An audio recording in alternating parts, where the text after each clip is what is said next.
Hello everyone, how are you? Today I will solve an issue. The issue arises when you try to install all the plugins together. To solve this issue, we have to go these file locations and I am using this site on localhost. If your site is on a live server, you can solve this from cpanel.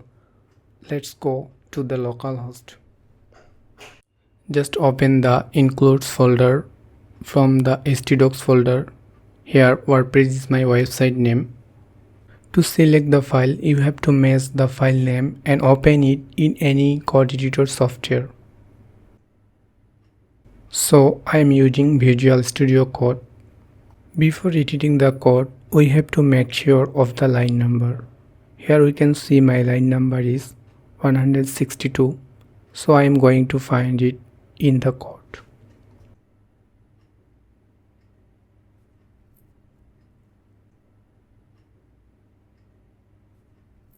Yes, we got it. The line number 162. Now we have to edit the code. If you are not familiar with coding, don't do this. Please check my description. I have added a link to the code. You can replace the code easily. I have replaced the code here. Let's see if it works.